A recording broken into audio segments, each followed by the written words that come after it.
Hey everybody, good morning. It's Mark Kralovich, author of A Cabin in 40 Acres, Grandpa's Cabin Life on both YouTube and Instagram. We're actually up here at the property today. Decided to come up and take a look. I try and get up here probably once a month just to check on the cabin. I did close it up in December. It does get pretty cold and pretty snowy up here, so there's a solid likelihood I was not going and get up here. Even though the cabin itself is on a maintained road, the driveway is not, and it's a pretty long driveway, and not exactly in the mood to pay to get it plowed. And I don't have any heavy equipment up here I could plow it on my own just yet.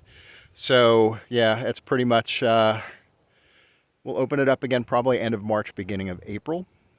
You can see the cabin here in the background. It is a ranch model cabin from Lancaster Log Cabins in Lancaster, PA. We're going to go through this cabin much more in depth. Once the weather gets nicer, there'll be actually a whole YouTube video on it. It is featured pretty prominently in the book, where we talk quite a bit about the process of how we found Lancaster Log Cabins, how we ended up going with them, and just really how awesome these cabins are. You might find them if you're looking under park model homes or park model cabins, is one of the ways to come across them. I wouldn't call it a little home, but that's probably about 800 square feet. This particular ranch model, you can kind of see in the background, has the loft added, which does add about 100 or so more square feet, a little bit more sleeping space. But these things are amazing. Like I said, we'll go through it way more once the weather gets nicer. So, beautiful day up here. It's just about 40 degrees, way warmer actually outside than it was in the cabin. I'm actually waiting for the heat to warm the cabin up a little bit before I go in.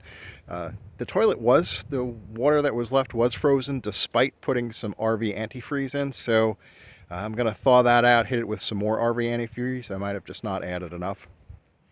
One of the other concerns that I had coming up today was that on the camera at the gate, I've had a car pull up in front of the driveway, and then I've had dogs running on the property. They look like beagles. They're hunting dogs. At first I thought maybe they were hunting rabbits on the property, which obviously a little annoying if they're trespassing to do that. I had the image of the vehicle and the dogs on camera this morning, and I was heading up here anyway, so I'm like, let's see, maybe I will stumble across these people rabbit hunting on the property. But turns out there's just dog tracks. So for whatever reason, the people are pulling up to the driveway, letting their two dogs out. The dogs look like they ran around the clearing here where the cabin is and the shed is sitting, and then went right back to the car. So I can't quite figure that one out, but no harm, no foul. They didn't trespass on the property, except for their dogs, and nobody human has been around the cabin with the exception of those dogs. So I guess no major concern at this point. Again, the ability to come up here and check out the cabin as a day trip, something to factor in, and that is part of Chapter 2, making your wish list. That video will actually be coming out this coming Sunday, the 25th. One of the things we talk about is travel distance. How comfortable are you willing to go? In this case, my cabin is about 2 hours and 40 minutes from where I live. Makes it easy enough where I could shoot up for a day trip, check on it, have some lunch, do a couple little projects, and then head back home.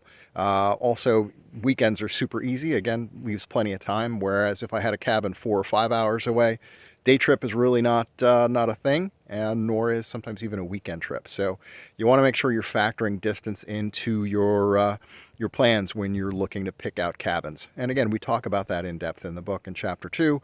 The YouTube video that's coming out Sunday does cover that a little bit more in depth. So basically, yeah, I'm up here heating the place up. We're going to go in, putter around, have some lunch. I brought a couple of things up that need to get installed in the cabin. We'll do that in the spring. I'm figuring it's end of February now, so I'm thinking probably late March I'll come up here. I mean, certainly granted you can get some wicked cold weather March through April, but my project list starts the week of April 20th when I'm getting my friend up here with this Kubota, and we're going to do some work on the On drainage, we're going to put some French drains in. Again, we'll cover that and do video on that. We're also going to work on the shooting backstop.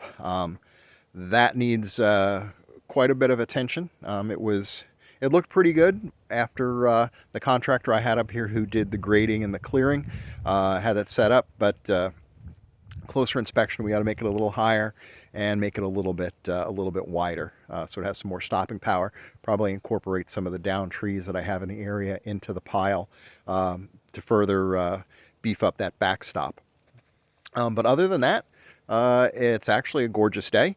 I'm hoping you're having as good a day as I am up here. So again, check out the Instagram page, Grandpa's Cabin Life. Hopefully you're checking out the YouTube channel, Grandpa's Cabin Life. There's one other video that looks at a synopsis of Chapter 1. Chapter 2 coming out on the 25th of February. A lot more content, especially as the weather gets nice and I can get up here more and we get projects rolling. Yeah, so enjoy, like it. Hopefully subscribe to the channel because, again, there's going to be a lot more coming out. Yeah, thanks for taking the time and sharing some time with me to look at the videos. Again, the book is available, A Cabin in 40 Acres, everywhere books are sold. Amazon and Barnes & Noble are your easiest for softcover. Ebook is coming out, should be out this week. If not, next week it should be coming out. There'll be more information. I have a writer's web page that's going to be coming active. That's probably 2 or 3 weeks out. We'll have some more resources on that. And then really, as we get rolling this spring, I'm going to really start touching on a lot of the products that I bought and used up here that made my life so much easier in the transition from sleeping in the back of my truck to sleeping in the shed to sleeping in the outfitter's tent to then finally getting the cabin up here. So we're going to cover all those products, everything from the tent that I slept in that fit in the back of the bed of my truck, to the cots, to the solar lighting, everything that we used up here. The trail cameras that I'm using, doubling at least for right now as security cameras, the solar lights that I have up at the gate and up here at the property proper, up in the clearing, on the shed and on the cabin. We'll go over all of that. So I'm hoping to provide everybody that's watching some really helpful, useful information for your process of land searching, land buying, and then what to do once you actually get the property. So again, enjoy, watch, click like, subscribe if you really want to. Get the book. That would be actually fantastic. So yeah, have a fantastic day. We'll talk to you soon. Take care.